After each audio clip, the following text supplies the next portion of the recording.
So, the theme we choose was the universe and our solar system. For this, we first have to talk about the most important people who reached the conclusions we know today.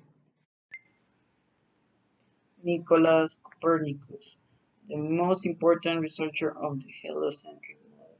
Nicolaus Copernicus was the first and perhaps the most important scientist in the Renaissance scene.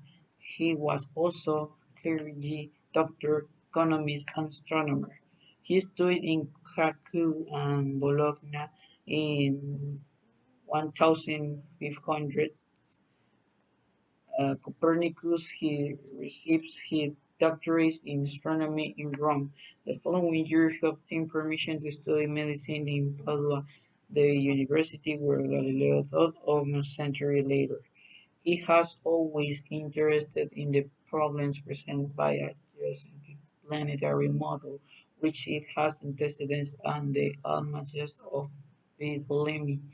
Later, around 1514, he had already outlined an alternative paradigm, a solar system with a fixed sun in the center, where the Earth and the other planets were revolving around it. In addition, the Moon was orbiting around our planet. In the middle of everything is the Sun. Well, who in this beautiful temple will put this lamp in a better place from which everything could be illuminated, Copernicus says.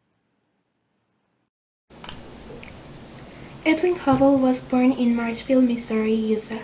He is famous for his discoveries of other galaxies beyond the Milky Way. His research into these other galaxies made way for his theory that galaxies are constantly moving away from each other. He believed that the further away a galaxy was from another, the faster they actually continued to move away from each other. Edwin Hubble discovered that the Andromeda Galaxy was indeed its own galaxy and not simply an astronomical spiral as previously believed. Edwin eventually created the Hubble sequence to classify each galaxy. Some interesting facts about him are that when World War II broke out, he would serve in the military again, this time helping the Army develop weapons technology. He also broke the state record in the high jump and run track at the University of Chicago.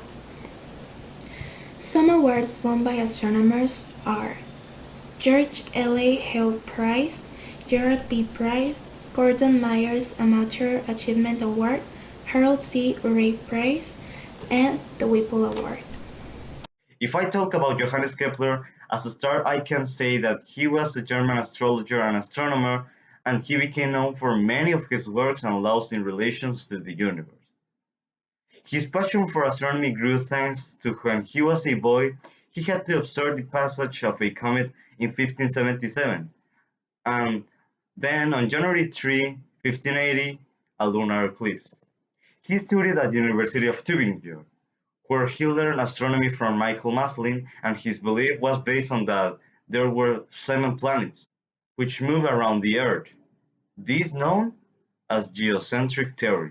Kepler's contributions include the most accurate astronomical tables and of course his greatly collaboration to establish the truth of heliocentric astronomy, and even wrote his first astronomical treatise in 1596, which defends the heliocentric system of Nicolaus Copernicus. He established the laws of Kepler, 3 laws that help prove the heliocentric theory. In short, Kepler's laws were a guide for Newton and the laws of universal gravitation or the justification of Kepler's laws. Another important person was Stephen William Hawking.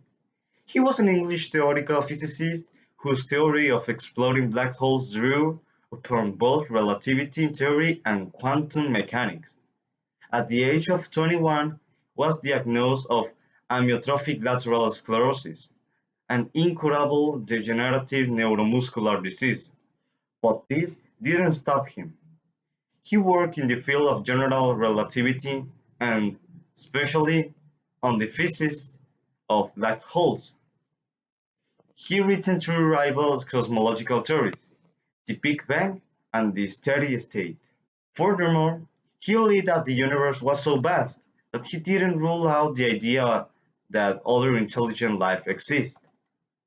So, if we're talking about the solar system and what surrounds this topic, we might think, does changing the gravity affect the orbit of a planet? Well, we're sure that really affect, because as we know, the gravity is a force of attraction that in our case maintains us in Earth and doesn't let us float in the atmosphere.